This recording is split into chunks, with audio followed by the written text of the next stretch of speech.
En el nombre del Padre, del Hijo y del Espíritu Santo. Amén. Ven, Espíritu Santo, llena los corazones de tus fieles y enciende en ellos el fuego de tu amor. Envía, Señor, tu Espíritu y todo será creado y se renovará la faz de la tierra. Espíritu Santo, fuente de luz, ilumínanos. Espíritu Santo, fuente de luz, ilumínanos. Espíritu Santo, fuente de luz, ilumínanos. En el nombre del Padre, del Hijo y del Espíritu Santo. Amén.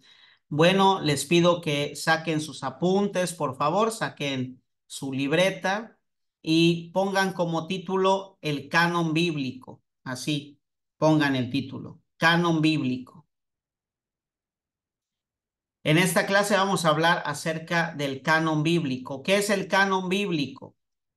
La palabra canon es una palabra que viene de la lengua griega que significa caña recta o también significa lo que sirve para mantener derecho algo. ¿Sí? Caña recta o también significa lo que sirve para mantener derecho algo. Entonces, el canon, desde su significado etimológico, significa caña recta o lo que sirve para mantener recto algo. Eso es el significado etimológico. El significado o la definición formal de canon es la siguiente. Se le conoce como canon bíblico al conjunto de libros que la Iglesia reconoce como divinamente inspirados por Dios. El canon bíblico es el conjunto de libros que la Iglesia reconoce como divinamente inspirados por Dios.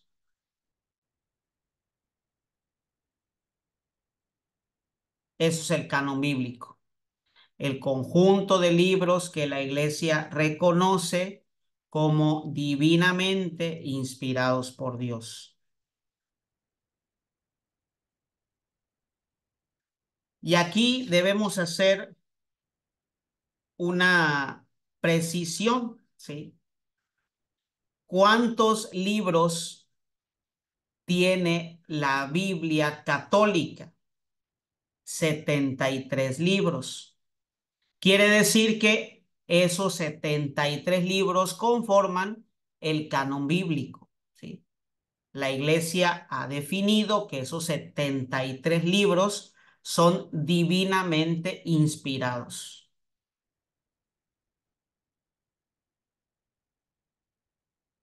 Entonces, tenemos que decirlo y decirlo con claridad.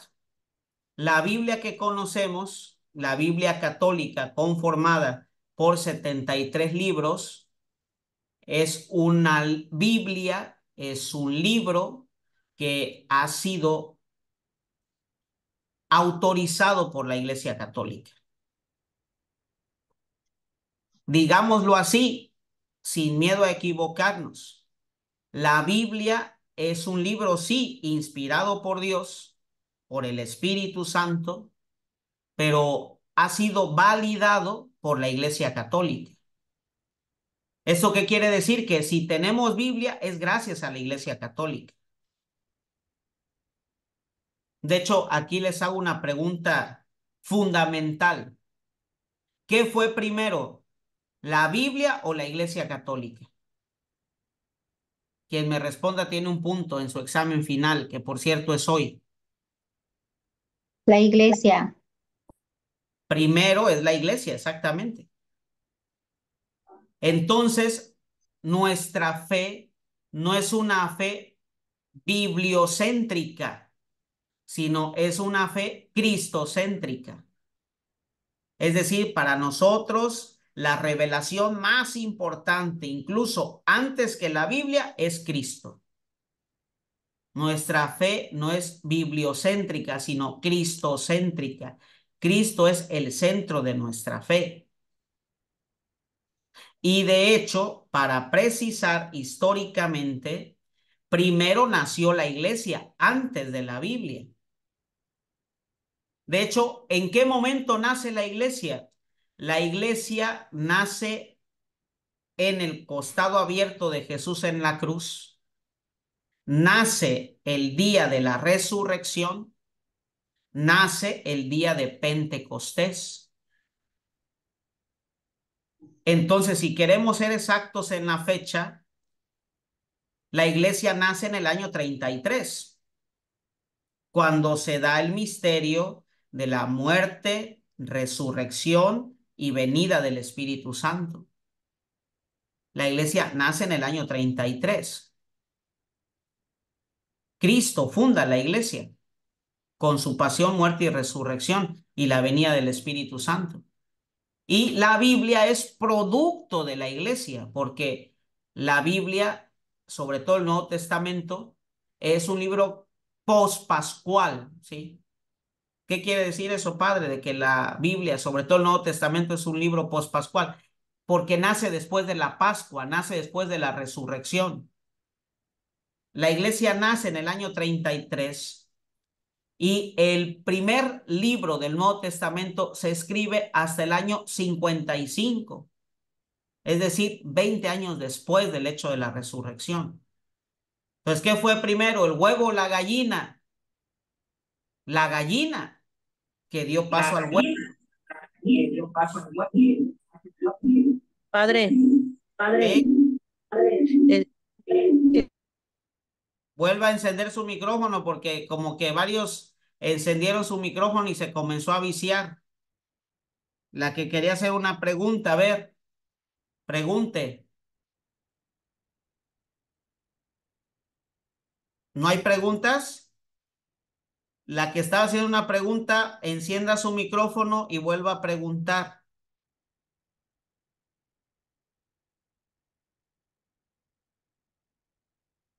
Bueno, si no hay preguntas, seguimos. Estábamos diciendo, sí, estábamos explicando que primero nace la iglesia y después nace la Biblia. Entonces, es la iglesia la que da paso al nacimiento de la Biblia. Es la bueno, iglesia la que padre, escribe el Nuevo Testamento, ¿sí? la iglesia nace el 28 de mayo del día de Pentecostés, que es un domingo, 28 de mayo del año 33. 28 de mayo. No tenemos Ajá. la fecha exacta de Pentecostés. Recuerden que el calendario judío era un calendario lunar y la fiesta de Pentecostés era una fiesta cambiante, ¿sí? Ah, No ok. hay una fecha exacta de Pentecostés porque Pentecostés es una fiesta judía que después se cristianiza. Y la fiesta judía de Pentecostés era la fiesta de las cosechas. Los judíos en esta fiesta Ya. iban a Jerusalén a presentar las primicias de sus cosechas. Ah, gracias, padre. Por favor, apaguen sus micrófonos, por favor. Entonces, ¿por qué les estoy diciendo todo eso? Porque les estoy explicando que primero nace la iglesia y después nace la Biblia. La Biblia es producto de la iglesia. Tenemos la Biblia gracias a la iglesia. Estamos en el tema del canon bíblico. Ya dijimos lo que significa la palabra canon etimológicamente hablando. Ya dijimos la definición formal de canon, que es el conjunto de libros que la iglesia reconoce como divinamente inspirados, ¿sí? Y hemos dicho, explicando el canon bíblico, que es la iglesia la que le da legitimidad a la Biblia, porque es la iglesia la que elaboró el Nuevo Testamento. Gracias a que la iglesia elabora el Nuevo Testamento y gracias a que la iglesia valida los libros de la Biblia, es que tenemos Biblia. La Biblia, como la conocemos actualmente, es producto de la iglesia. La Biblia que tenemos en nuestra casa, con la cual oramos, con la cual estudiamos, Así como está conformada así porque la Iglesia Católica así la ha legitimizado, ¿sí? Es la Iglesia Católica la que ha conformado y autorizado los libros de la Biblia, ¿sí? Ahora, ¿cuándo fue la primera vez que la Iglesia habla de canon bíblico? ¿Cuándo es la primera vez que la Iglesia se da a la tarea de organizar, de clasificar, de aprobar los libros de la Biblia? La primera vez que la Iglesia hace eso es en el Concilio Ecuménico de Hipona, en África, en el año 393. La primera vez que la Iglesia habla de canon bíblico y que se da la tarea de organizar los libros de la Biblia, de validar, de dar legitimidad a los libros de la Biblia, es en el año 393 en el Concilio Ecuménico de Hipona, en África. Pero cuando ya la Iglesia da formalidad, ¿sí? Ya cuando la Iglesia define concretamente cuántos libros oficialmente debe tener la Biblia, es en el año 1546, en el Concilio de Trento. Hay que recapitular. ¿Cuándo fue la primera vez que la Iglesia organiza los libros de la Biblia y habla de canon bíblico? ¿Cuándo es la primera vez que la Iglesia legitima los libros de la Biblia? ¿Cuáles sí, cuáles no? En el año 393 en el Concilio Ecuménico de Hipona. ¿Y cuándo define ya la Iglesia formalmente que son 73 libros los que conforman la Biblia y da una legitimidad total a todos esos 73 libros de la Biblia? En el año 1546 en el Concilio de Trento. ¿Vamos bien aquí, hijitos de la creación? Vamos con el tema de canon bíblico. Ahora, ya para que nos quede más claro, ¿qué es el canon bíblico? Son los libros que la Iglesia reconoce como válidos y divinamente inspirados. Eso es. Eso es el canon bíblico. Ahora, ¿qué criterios observó la Iglesia para decir este sí es divinamente inspirado y este no es divinamente inspirado? ¿Qué criterios utilizó la Iglesia para hacer esta definición? ¿Qué criterios ocupó la Iglesia para decir este sí, este no, este entra, este no entra? Tres criterios fundamentales. Primer criterio para definir si un libro era inspirado o no era inspirado es su origen apostólico, sobre todo en los libros del Nuevo Testamento. Su origen apostólico. Es decir, que ese libro tenga como autor a un apóstol o algún discípulo de algún apóstol. Es el primer criterio para definir si un libro es o no es inspirado, sobre todo libro del Nuevo Testamento, su origen apostólico. Que ese libro haya sido escrito por un apóstol o por algún discípulo de algún apóstol. Por ejemplo, pensemos en los evangelios. ¿Cuántos evangelistas hay? Hay 4.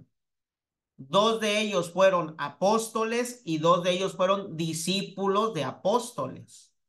A ver, ¿quiénes fueron apóstoles? Mateo y Juan.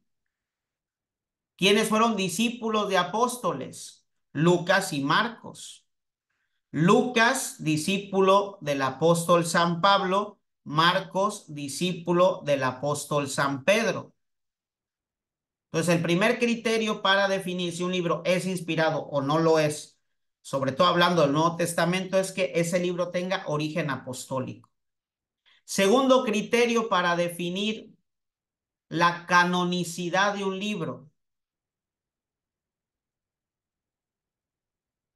Que la iglesia primitiva haya echado mano, haya utilizado esos libros. Que la iglesia primitiva haya echado mano, haya utilizado esos libros. Es decir, en concreto, su antigüedad. Que la iglesia primitiva haya utilizado, haya echado mano de esos libros. En concreto, su antigüedad. Que ese libro sea antiguo y que su antigüedad se remonte a la iglesia primitiva. Es decir, todos los escritos canónicos, hablando del Nuevo Testamento, tienen que ser máximo del siglo I. Máximo. De hecho, el escrito más joven, ¿sí? El escrito más reciente del Nuevo Testamento, ¿saben cuál es?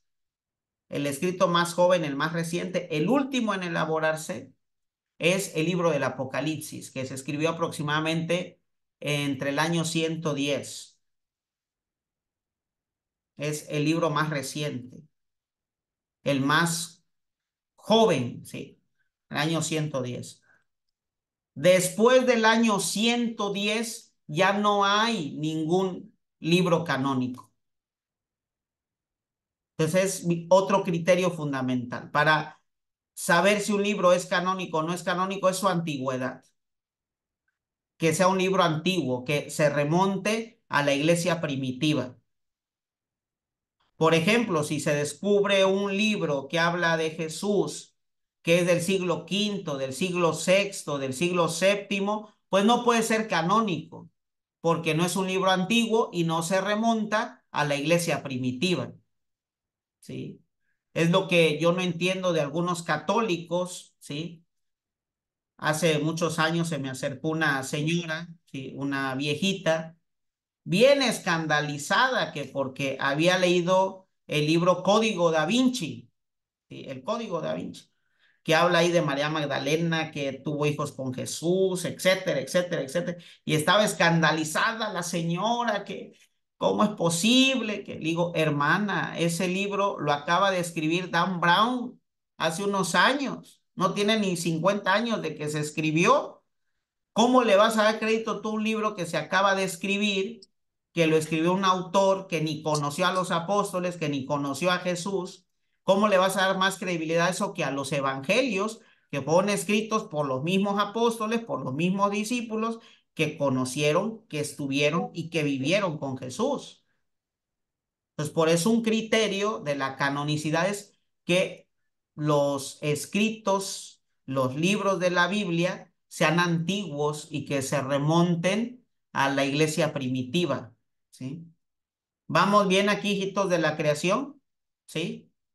Otro criterio para definir la canonicidad de un libro, para descubrir si ese libro es o no es inspirado, es la coherencia. Coherencia.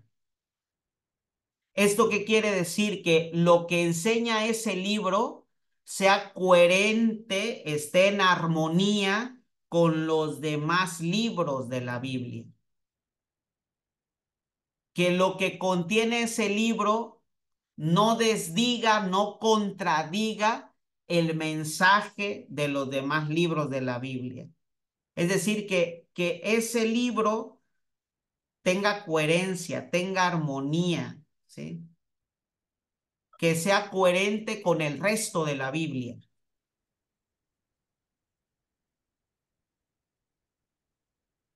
¿Vamos bien, hijitos de la creación? Es decir, es un criterio de canonicidad que en todos los libros de la Biblia haya armonía, haya coherencia, que el libro de la Biblia no desdiga lo que dice otro libro, ¿sí? Que todos vayan en el mismo hilo de la revelación divina. ¿Vamos bien, hijitos de la creación? Ahora, hablando de el canon bíblico, tenemos que hacer una diferencia entre los libros protocanónicos y los libros deuterocanónicos. Escriban, hijitos de la creación, porque eso viene en sus exámenes. Dentro de este tema de canon bíblico hay que hacer una diferencia entre los libros protocanónicos y los libros deuterocanónicos. ¿Qué son los libros protocanónicos? Son aquellos que siempre han sido considerados como inspirados por Dios, de los cuales nunca se ha dudado su inspiración divina y que siempre han sido aceptados como libros sagrados, tanto por la religión judía como por la religión católica y como también por las comunidades protestantes. Para ponerlo más claro, los libros protocanónicos son aquellos de los cuales nunca se ha dudado de su inspiración divina, que tanto los judíos los reconocen como inspirados, como los católicos, como los protestantes.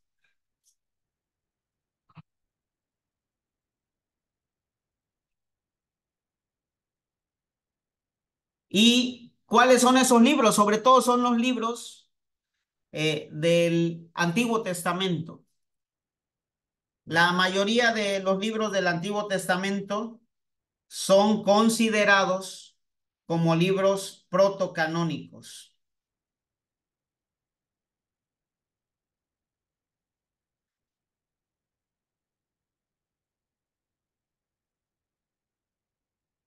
Aunque, sí, también tenemos que hablar de los libros deuterocanónicos, ¿sí? ¿Ya les quedó claro lo que significan los libros protocanónicos? Son aquellos de los cuales no se ha tenido nunca duda de su inspiración divina, que siempre se han considerado como divinamente inspirados. Y sobre todo son los libros del Antiguo Testamento. Los libros deuterocanónicos, ¿cuáles son? Son aquellos libros de la Biblia cuya inspiración divina se dudó por un tiempo,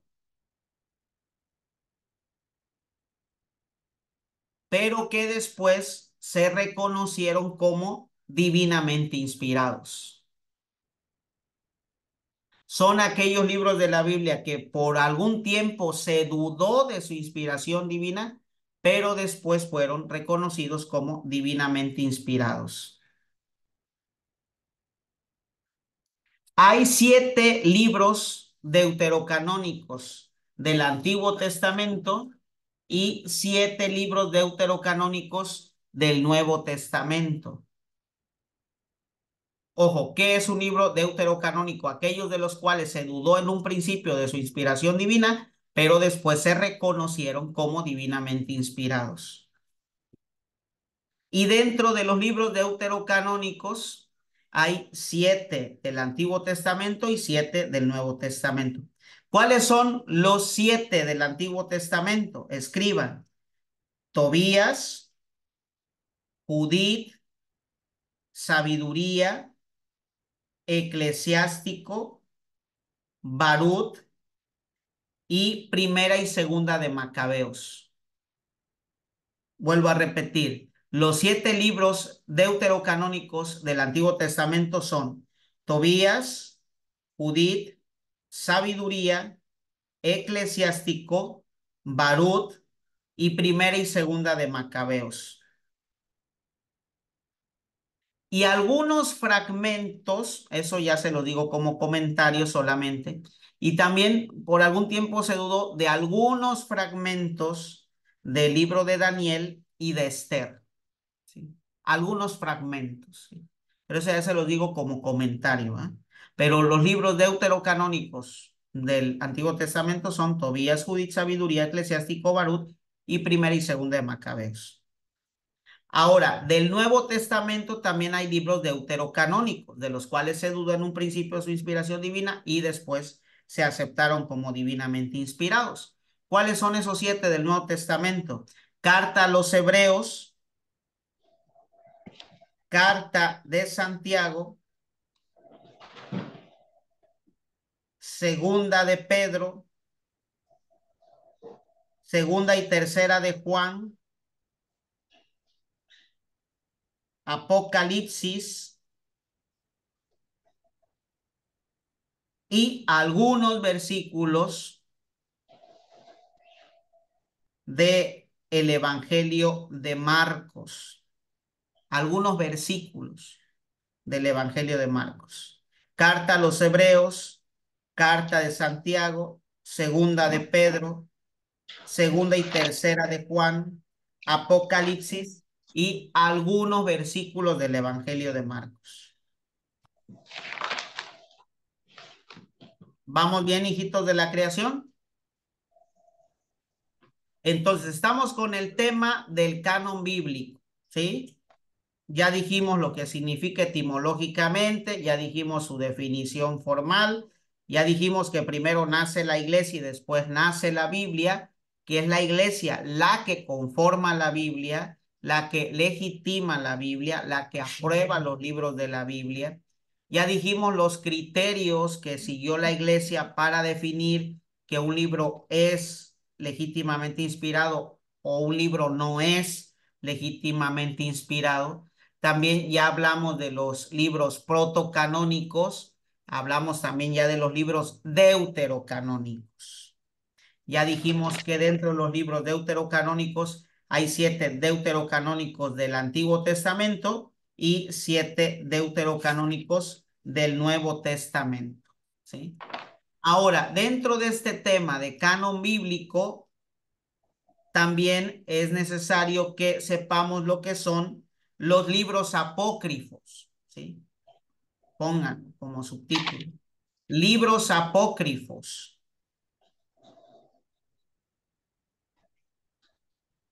La palabra apócrifo, ¿sí? Es una palabra griega que significa oculto o también significa escondido. Oculto, escondido, eso significa la palabra apócrifo, lo que es oculto, lo que es escondido. ¿Y qué son los libros apócrifos? Aquellos libros que no entraron dentro del canon bíblico. Esos son los libros apócrifos.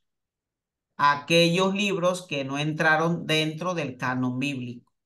Entonces, todo libro que no entra dentro del canon bíblico es considerado como libro apócrifo. Es decir, no entró dentro del canon bíblico, no es parte del dato revelado, no es parte de la Biblia. Puede ser que algunos libros apócrifos tengan semejanzas con los evangelios o algunos libros de la Biblia, pero debido a algunos criterios que ya vimos, los criterios que utiliza la iglesia, no fueron considerados como parte del canon. Ya vimos los criterios. Ahora, ¿por qué los libros apócrifos han sido excluidos del canon bíblico? ¿Sí? Por 3 razones fundamentales, ¿sí? ¿Por qué los libros apócrifos fueron excluidos del canon bíblico? Por 3 razones fundamentales, ¿sí? Primera razón, ¿sí? Porque su autor es incierto, ¿sí? Porque no se conoce bien quién es su autor, porque no se tiene certeza de la autoría de ese libro. Primera razón. Segunda razón para excluir los libros apócrifos, porque son escritos muy recientes. Es decir, no son escritos antiguos, ni nacieron en la iglesia primitiva. Son libros muy recientes. La mayoría de ellos de la Edad Media.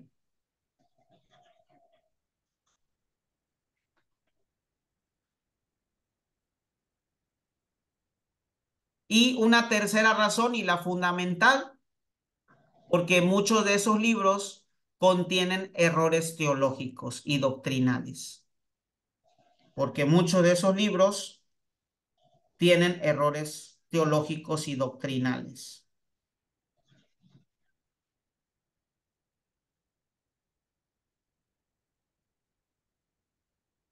Esos son los tres criterios por los cuales se han desechado los libros apócrifos y se han reconocido esos libros como libros falsos, porque su autor es incierto, porque son libros muy recientes y porque tienen errores teológicos y doctrinales.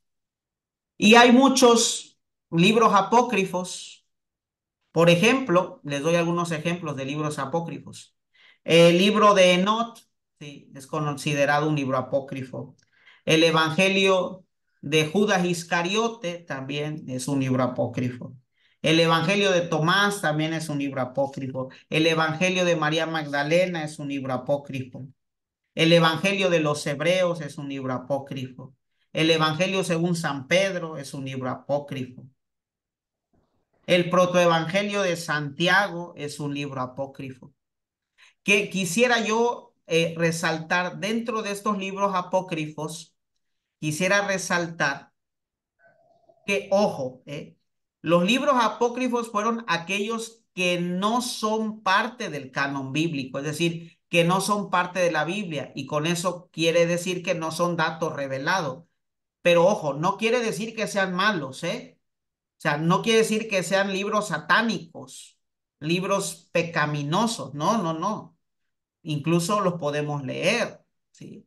No, lo podemos leer, no hay ningún problema. Que tú puedas leer un libro apócrifo, no hay problema.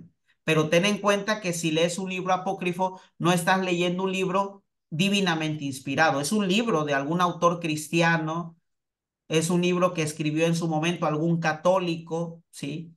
Con buena intención, ¿sí? Pero no forma parte del dato revelado, no forma parte de la Biblia. ¿Sí me doy a entender? Entonces, si algún día tú lees algún evangelio apócrifo, no te rajes las vestiduras pensando que te vas a condenar eternamente por haber leído eso. No, es un libro de inspiración cristiana, pero no de inspiración divina. ¿Sí? Me doy a entender aquí, hijitos de la creación. Incluso, ¿sí? Incluso, dice, pero los datos son verdaderos, padre. Les vuelvo a repetir, son libros que no son canon bíblico. Son libros que no forman parte del dato revelado. Entonces quiere decir que si los leemos, los vamos a leer pues sin ver en ellos inspiración divina. ¿Sí? No son libros que nos aporten datos verdaderos, ¿sí? Porque no son libros divinamente inspirados. ¿Sí me doy a entender? Es como ver alguna película, ¿eh? Vemos una película, una serie de Netflix que habla sobre Jesús, pues vemos la serie, vemos la película, pero esa película no es dato revelado, ¿sí? Esa película no tiene valor histórico. Esa película no suple los evangelios, ¿sí? Me hace llorar, me gustó la película, pero no es dato revelado. ¿Sí me doy a entender?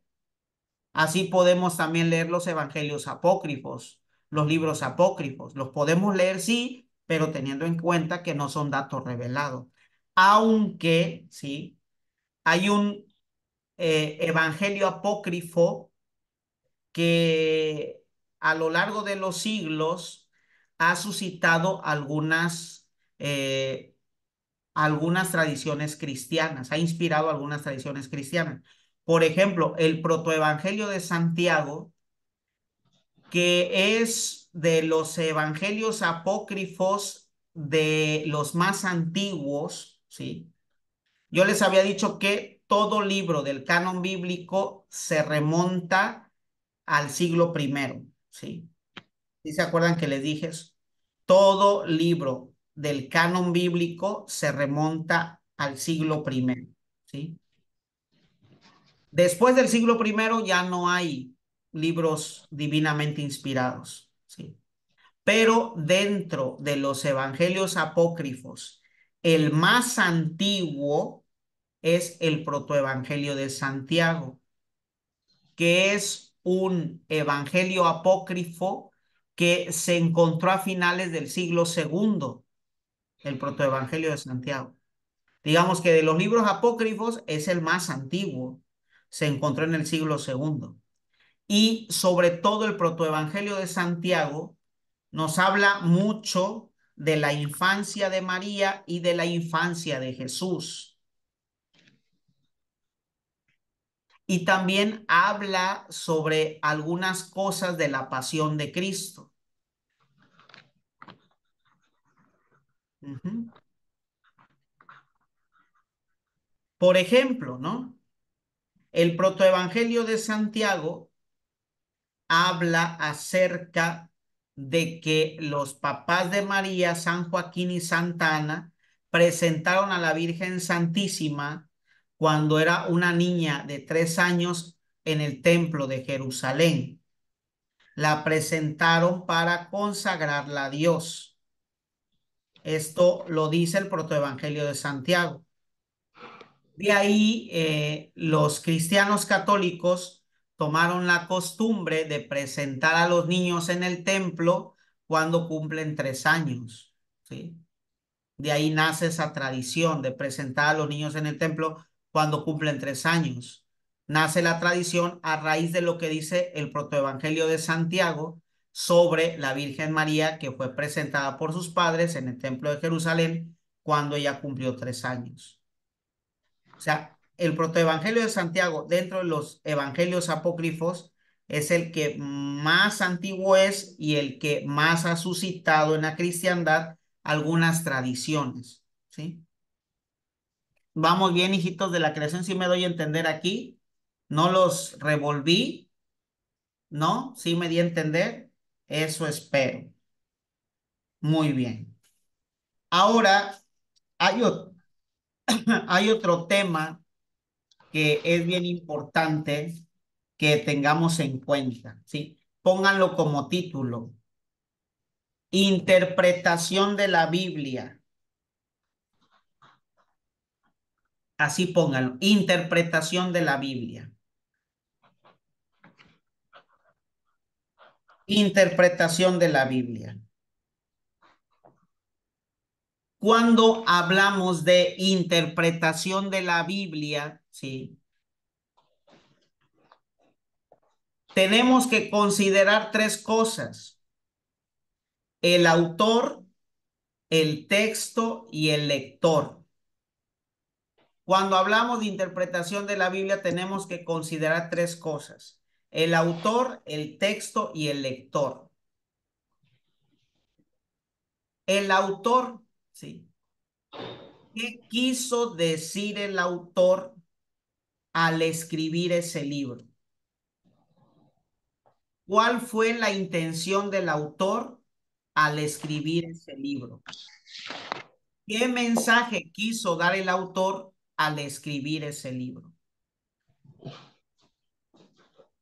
¿Qué quiso decir el autor? ¿Qué mensaje quiso dar el autor? ¿Qué nos quiso enseñar el autor? ¿Sí me doy a entender? Entonces, para interpretar la Biblia necesitamos considerar tres cosas: el autor, qué quiso decir, qué quiso enseñar. Miguel, voy a bajar tantito. Oh, Ahorita rayos. subo. El autor, el texto, ¿sí? Para dar una correcta interpretación a la Biblia, debemos poner el texto en su contexto.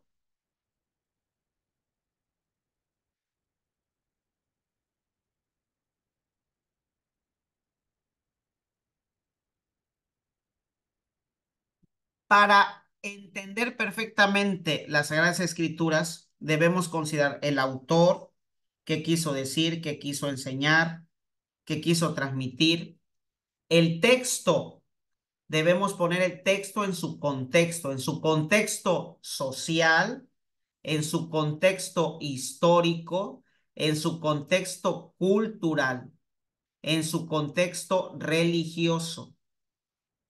en su contexto lingüístico. Debemos poner el texto en su contexto vital, social, cultural, religioso, lingüístico. Para interpretar la Biblia, entonces necesitamos tener en cuenta al autor, necesitamos tener en cuenta el texto en su contexto y necesitamos también tener en cuenta al lector, lo que ese texto le dice al lector, ¿sí? Lo que ese texto le mueve al lector, lo que ese texto le interpela al lector.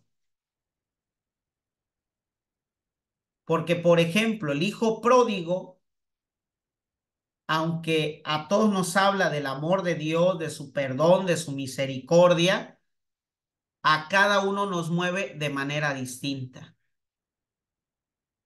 A cada uno nos deja una distinta enseñanza. A cada uno nos confronta de diferente manera. ¿Sí me doy a entender? Entonces, para interpretar correctamente la Biblia, necesitamos tener en cuenta lo que quiso decir el autor, lo que dice el texto en sí mismo, en su contexto, y lo que el texto me dice a mí.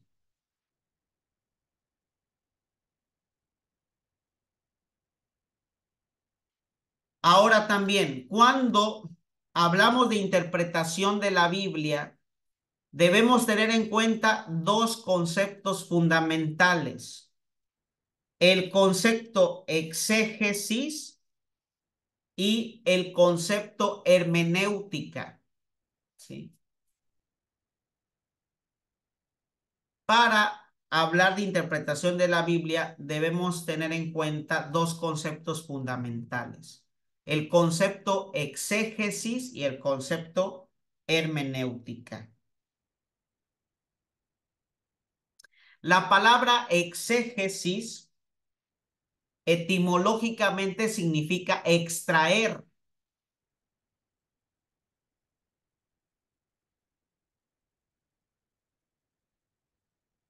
Y la exégesis no es más que poner el texto en su entorno vital, lo que llaman los exégetas el six in level. Six in level. No los confundo más, ¿sí? No los quiero hacer chilaquiles, ¿sí? La exégesis, ¿qué es? Es poner el texto en su entorno vital. Poner el texto en su entorno vital. Eso es la exégesis. Lo que les decía hace rato, la exégesis no es más que poner el texto en su contexto histórico, social, político, económico, religioso. Les explico esta parte. Miren, cuando leemos un texto de la Biblia, aunque ese texto nos habla a nuestra vida, a nuestra persona, no hay que perder en cuenta que es un texto que se escribió hace miles de años, ¿sí? Y que aunque es un texto que me habla hoy, es un texto que se escribió en un contexto histórico muy concreto, ¿sí? Con una realidad social, cultural muy concreta. Y por lo tanto, para entender mejor el texto, debo situar el texto en su contexto original. Eso es la exégesis. Es entender el texto en su contexto original, lo que en ese tiempo quería decir el autor. ¿Sí? ¿Sí me doy a entender? Les pongo un ejemplo. A ver, cuando Jesús habla del ojo de una aguja, ¿sí? Hay que poner en exégesis esa expresión. Es decir, hay que poner esa expresión en su contexto histórico, cultural, social. Porque si no hacemos exégesis de esa expresión, vamos a entender esa expresión según nuestro contexto actual. Por eso, para entender el texto, tenemos que hacer exégesis del texto, que no es otra cosa que poner el texto en su contexto histórico. O sea, lo que en ese tiempo quería decir, lo que en ese tiempo el autor sagrado quería expresar. ¿Sí me doy a entender? Por ejemplo, cuando escuchamos decir a Jesús, es más probable que entre el camello por el ojo de una aguja que un rico entre en el reino de los cielos. Si nosotros interpretamos esto desde nuestro contexto, ¿qué se nos viene a la mente? Aguja con la cual las señoras cosen, ¿sí? Es lo que se nos viene a la mente en nuestro contexto actual. Pero si hacemos exégesis del texto y ponemos el texto en su contexto histórico, nos vamos a dar cuenta que la aguja no tiene nada que ver con la aguja que nosotros entendemos actualmente. La aguja era un orificio que había en las fortalezas, ¿sí? Por los cuales entraban la comida, los víveres. Eran puertas pequeñas también por las cuales se asomaban las puntas de los cañones para disparar. Entonces quiere decir que por esas puertas pequeñas en forma de aguja, sí podía entrar a luchas, un camello sí podía entrar, ¿sí? Sí podía entrar. Después les voy a mandar fotos de las agujas de la muralla en Jerusalén. Ahí hay todavía agujas que eran pequeñas puertas por las cuales se asomaban los cañones, por las cuales se podía meter víveres, incluso por las cuales podían entrar animales a duras penas, pero podían entrar. Entonces, cuando nosotros no hacemos exégesis del texto, hacemos decir al texto cosas que nunca quiso decir. ¿Sí me doy a entender? Por eso es bien importante poner el texto en su contexto para entender la idea original, el sentido original que el autor tenía al escribir ese texto. ¿Sí me doy a entender? Porque un texto fuera de contexto es el mayor pretexto para no entender el texto. ¿Sí? Así de claro. ¿Sí me di a entender o están más confundidos que antier y que ayer y que antiantier? ¿Sí? A ver, alguien que me explique para ver si estamos entendiendo esto del exégesis.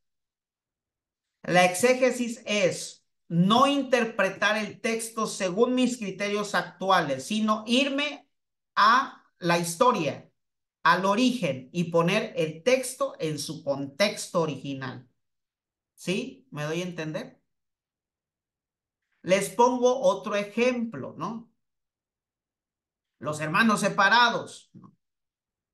Cuando leen el libro del Apocalipsis y se encuentran en el libro del Apocalipsis la expresión la ramera, ¿sí? Que dicen, es la iglesia católica, la ramera. Otro ejemplo de gente ignorante que no interpreta la Biblia de manera correcta porque no utiliza exégesis, ¿sí? Hay que poner el texto en su contexto. Eso es la exégesis. Poner el texto en su contexto, en su entorno vital, en su entorno histórico, lo que en ese tiempo quiso decir el texto. ¿Sí? Cuando el libro del Apocalipsis habla de ramera, se está refiriendo al Imperio Romano, ¿sí? Que en el año 100, así le conocían los pueblos al Imperio Romano como la ramera. ¿Y por qué los pueblos conocían o reconocían al Imperio Romano como la ramera? Con todo respeto, ¿ah? Pero así le decían al Imperio Romano la ramera. ¿Por qué le decían la ramera? Con todo respeto, vuelvo a decir, a una persona que se dedica a la prostitución, ¿sí? Es una persona que no tiene un señor, sino tiene varios señores, que no es fiel a una persona, sino que se mete con cualquiera. Al Imperio Romano le decían la ramera porque no tenía un solo Dios, sino que pueblo que conquistaba, pueblo que el Imperio Romano asumía sus dioses. Entonces era un imperio que no tenía un solo Dios, sino muchos dioses. Y por eso los cristianos le llamaron al Imperio Romano la ramera, porque no era de un señor, sino de muchos señores. No era de un dios, sino de muchos dioses. No era un pueblo monoteísta, era un pueblo politeísta. Por eso conocían al Imperio Romano como la ramera. Entonces, es bien importante interpretar la Biblia con exégesis, porque si no, hacemos decir a la Biblia algo que nunca quiso decir. ¿Sí me doy a entender, hijitos de la creación? ¿Sí o no? ¿O ya los confundí? ¿Sí o no? ¿Sí me doy a entender? ¿Sí? A ver, alguien que me explique exégesis y le pongo 2 puntos en su examen. Alguien que me explique el significado de exégesis. 2 puntotes. Y un libro Yo, digital también les voy a mandar. Yo- A ver, quien quiera participar, zorrájese. Es leer el texto y sacar del texto el contexto y transportarlo a lo que vivíamos en ese momento. A su entorno, o sea, exacto, es poner el texto en su contexto, ¿sí? E interpretarlo no según mis criterios actuales, sino La interpretarlo época en la que según se vivía. contexto histórico, cultural, social, económico, religioso, de ese tiempo cuando el texto fue escrito. ¿Sí me doy a entender? Sí, o sea, no podemos interpretar los textos de la Biblia solo con mis criterios actuales, sino hay que pensar en el contexto original del texto para poderlo interpretar de mejor manera. Yo, padre, Sí, yo pienso que entonces el exégesis, pues ajá, es más que nada conocer antes de leer lo que estoy leyendo, conocer su contexto, como usted decía, social, histórico, cultural, para poder yo entenderlo, porque si lo leo así de fondo, pues voy a decir algo que la Biblia no quiere decir. exacto, perfecto. Ya te ganaste tus 2 puntos y tu libro digital. Felicidades. Y también Padre, la otra hermana, padre, también la otra hermana. padre, también por eso es importante leer la introducción cuando vamos a leer los evangelios, por ejemplo, porque desde ahí nos va ubicando en la introducción precisamente lo que usted nos acaba de explicar. Nos va ubicando en el sitio, el momento, los lugares, y ya desde ahí, ya para entrar a leer el libro, entonces ya vamos con información más clara y nos va ubicando al momento y a la situación. Has dado un tip muy importante. Yo les recomiendo que si quieren estudiar ustedes de manera más seria la Biblia, se compren la Biblia de Jerusalén con notas exegéticas, ¿sí? La Biblia de Jerusalén con notas exegéticas. La Biblia de Jerusalén con notas exegéticas, antes de cada libro, nos regala un exégesis, es decir, un planteamiento histórico, sociológico, religioso, teológico de ese libro, ¿sí? Nos hace como una introducción. Y también debajo de cada capítulo hay algunas notas exegéticas que nos van explicando capítulo por capítulo la Biblia, ¿sí?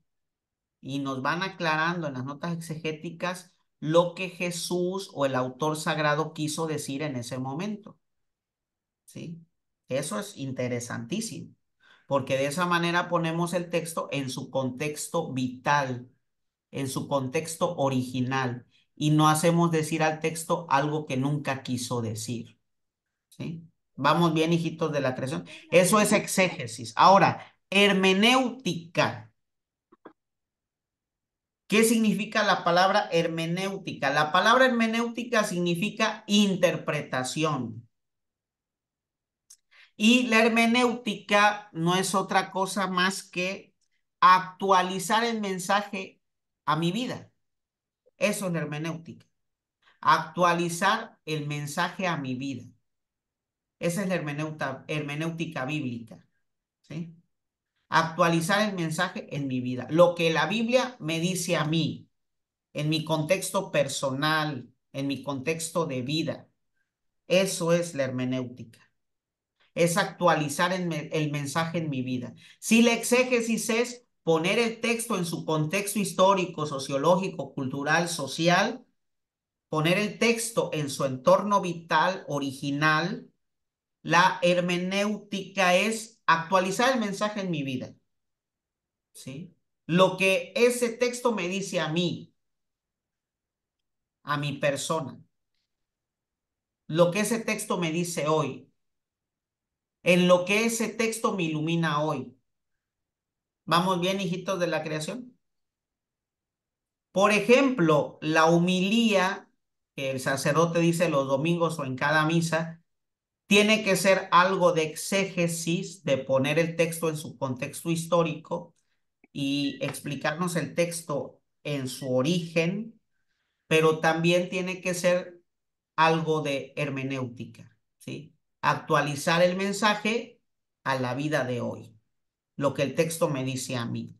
¿Sí me doy a entender, hijitos de la creación? Porque si nada más nos quedamos en puro exégesis, pues mucha gente se va a quedar con wax, ¿sí? Así como con signos de interrogación. Porque el exégesis es como más científica, es como más conceptual, ¿no?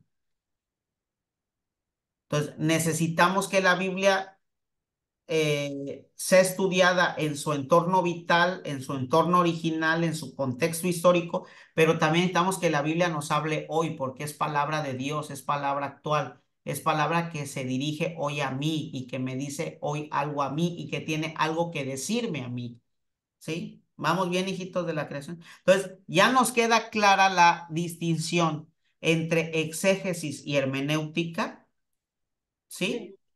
Más o menos. Ay, Dios, eso más o menos me dolió. ¿Cómo que más o menos? O sea, la exégesis es poner el texto en su contexto, en su entorno histórico original, lo que el autor me quiso decir, ¿sí? Y la hermenéutica es lo que la Biblia me dice a mí. Eso es. ¿Cómo interpreto la palabra de Dios para mí, para mi vida? ¿Sí me doy a entender? Espero que sí. Sí. Ahora, ¿quién está autorizado para interpretar toda la revelación, para interpretar toda la palabra de Dios? El magisterio, ¿sí? El magisterio es la autoridad por excelencia que interpreta correctamente la palabra de Dios. ¿Y quién es el magisterio? El Papa y los obispos, ¿sí? El Papa y los obispos son el magisterio, son aquellos que interpretan correctamente la palabra de Dios y la digieren para poderla compartir a su pueblo. ¿Cada quien puede interpretar la palabra de Dios a su manera? No. Cada quien puede quedarse con un mensaje de la palabra. Eso se llama hermenéutica, lo que la palabra me dice a mí, a mi vida. O sea, cada quien puede quedarse con un mensaje de la palabra, pero interpretar de manera correcta la Biblia, eso solamente le toca al magisterio, que es el Papa y los obispos. Ellos, con la autoridad apostólica que tienen, interpretan correctamente la palabra de Dios, la digieren para poderla compartir a su pueblo, a los fieles, a la iglesia. ¿Y por qué ellos tienen el encargo de interpretar la Biblia para que en la interpretación no haya errores? ¿Sí? Contrario a lo que dicen los hermanos protestantes. Los hermanos protestantes dicen, el Espíritu Santo inspira a todos y cada quien puede interpretar la Biblia a su manera. Ese es un error y por eso los hermanos separados están tan divididos. En cada templo el pastor interpreta a su manera la Biblia y a su conveniencia, y por eso están tan divididos. El magisterio nos ayuda a que la iglesia tenga unidad, porque hay una sola interpretación, aquella que da el magisterio. ¿Sí me doy a entender, hijitos de la creación? ¿Sí? ¿Sí o no, hijitos de la creación? Sí, sí. Ahora, dentro de este ejercicio de interpretación, pues entra la lección divina. Póngale la lección divina. La lección divina es una forma de orar con la palabra. Lección divina significa lectura orante o lectura divina. La lección divina es una forma de orar con la palabra, pero también una manera de hacer exégesis y hermenéutica de la palabra. La lección divina consta de los siguientes pasos. Primer paso, lección o lectura. Segundo paso, meditatio o meditación. Tercer paso, oratio o oración. Y cuarto paso, contemplatio o contemplación. 4 pasos de la lección divina: lectura, meditación, oración y contemplación. La lección divina es un ejercicio espiritual, es una forma de orar con la Biblia muy antiguo, se remonta al siglo II. Los padres del desierto comenzaron a utilizar este método de oración con la Biblia. Lectura, meditación, oración y contemplación. El primer paso, lectura. ¿Qué dice el texto? Ese es el primer paso. ¿Qué dice el texto? Voy a leer el texto. ¿Qué dice el texto? Tal cual. Dar lectura al texto. ¿Qué dice el texto? Segundo pasito, meditatio. ¿Qué me dice a mí el texto? ¿Sí? ¿Qué me dice a mí el texto? Meditatio. Primer paso, lectura. ¿Qué dice el texto? Tal cual lo que dice. Segundo paso, meditatio. ¿Qué me dice a mí el texto? ¿En qué me interpela a mí? ¿Qué me mueve a mí? ¿En qué me ilumina a mí? Tercer paso, oratio. ¿Sí? Esto que he leído, esto que he meditado, ¿qué me hace decirle a Dios? ¿Sí? Esto que he leído, esto que he meditado, ¿qué me hace decirle a Dios? Y el último paso, contemplatio. ¿Sí? La contemplación es no decir nada, quedarme en silencio para que en el silencio Dios me hable. Eso es la contemplación. Ya no digo nada, ya no leo nada, ya no oro nada, guardo silencio para que en el silencio Dios me hable. ¿Vamos bien, hijitos de la creación? Santos hijitos de la creación. Hijitos de mi vidaza. Miren, pues hemos terminado las 4 clases del curso inicial de Biblia. Nos faltaron varios puntos, pero digamos que lo que vimos fue lo más importante. Les voy a mandar yo otro libro para reforzar todo esto que hemos visto. Y yo creo que el día de mañana, primero Dios, por la tarde, les voy a enviar un cuestionario de 5 preguntas para que contesten esas 5 preguntas y me envíen contestadas esas 5 preguntas por el grupo de WhatsApp, ¿sí? Entonces mañana yo antes de las 5 de la tarde les mando este cuestionario con 5 preguntas. Van a tener una semana para responder el cuestionario y a más tardar el próximo martes, bueno, el miércoles, tienen todo el día para enviármelos y primeramente Dios, el jueves de la siguiente semana ya les estaría enviando los reconocimientos. Así que, por favor, envíenme el cuestionario. Pues gracias por estar en este curso. Va a haber un curso de continuidad ¿sí? El otro curso que va a continuar después de este curso es Apologética Bíblica, sí, va a estar muy bueno. Ojalá que se anoten. Apologética Bíblica, va a estar bueno este curso. Y otros cursos más que vamos a estar dando en el Instituto de Pastoral. Espero les haya ayudado este curso, les haya servido, les haya iluminado. Por ahí hay una pregunta, me decían, a ver, para leer la Biblia, padre, ¿con qué comenzamos? Con el Nuevo Testamento, ¿sí? Si queremos leer toda la Biblia, primero hay que comenzar con el Nuevo Testamento, porque el Nuevo Testamento es la revelación de Jesús. Y una vez que hemos leído la revelación de Jesús, desde Jesús vamos a entender todo el Antiguo Testamento. Por eso, si quieren leer la Biblia, comiencen por el Nuevo Testamento. Ya que hayan terminado todo el Nuevo Testamento, ahora sí, se van al Antiguo Testamento para que desde la óptica de Jesús podamos entender todo el Antiguo Testamento, ¿sí? Eso es básico. Entonces, gracias por estar en este curso. Gracias por su tiempo. Espero el curso les haya servido. Espero que también me haya dado a entender en los contenidos. Sé que de repente son algunos contenidos complicados, pero he tratado de hacerlo lo más digerible posible, ¿sí? Les doy la bendición. El Señor esté con ustedes.